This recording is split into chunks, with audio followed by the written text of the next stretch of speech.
Story my Dinesh Kumar. मोक्ष। यूनान का एक विख्यात ज्योतिषी एक बार रात में आकाश के तारों का अध्ययन करता हुआ चला जा रहा था। अचानक चलते चलते वो एक कुएं में गिर पड़ा। कुएं पर पाट नहीं रखे थे।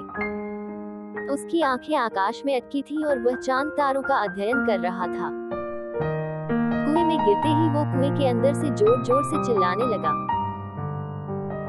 कुएं के पास के ही झोपड़े से एक गरीब बुढ़िया ने आकर उस ज्योतिषी को बमुश्किल कुएं में से बाहर निकाला। वो यूनान का सबसे बड़ा ज्योतिषी था।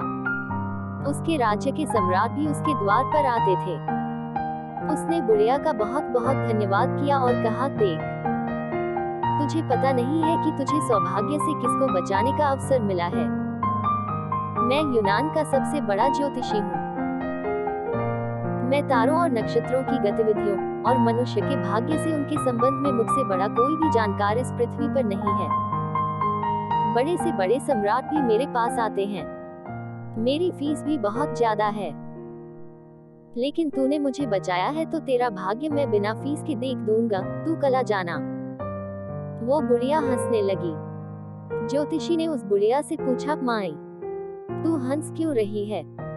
उस बुढ़िया ने कहा, बेटा, मैं इसलिए हंस रही हूँ कि जिसे अपने सामने का कुआं नहीं दिखाई पड़ता, उसे चांद तारों की गतिविधि, नक्षत्र और भविष्य वगैरह क्या दिखेंगे। तुझसे अपने पैर तो संभलते नहीं हैं और तू मेरा भविष्य क्या बताएगा। होश में आ। कहते हैं कि यह घटना उस ज्योतिषी के जीवन में एक क्रांति का कारण बन गई। उसने ज्योतिष छोड़ दी क्योंकि यह एक भारी चोट थी। यह बात भी इतनी ही सच थी कि पैर के सामने कुआं है और वो दिखाई नहीं पड़ा। मगर उसे कुआं क्यों नहीं दिखाई पड़ा था? ऐसा नहीं है कि उसके पास आंख नहीं थी। उसके पास आंख थी, मगर आंख दूर के तारों पर रखी थी। यही हमारे आदर्शवादी की भ्रांति है। उसकी आंख दूर के तारों पर रखी है। आदर्शवादी सदैव कहता है मोक्ष पाएंगे। अभी यह सड़ा गला क्रोध, इससे तो छुटकारा मिल नहीं रहा है। यह सड़ा गला काम, इससे भी तो छुटकारा नहीं मिल पा रहा है। और कहते हैं कि मोक्ष पाएंगे, वैकुंठ जाएंगे। हमारी आंखें बड़े दूर के आकाश पर लगी हैं और उसकी वजह से रोज रोज गड्ढों में गिर रहे हैं। यह गड्ढे क्रोध के, काम के, वैमनस्य के, ईर्ष्या के और घृणा के हैं।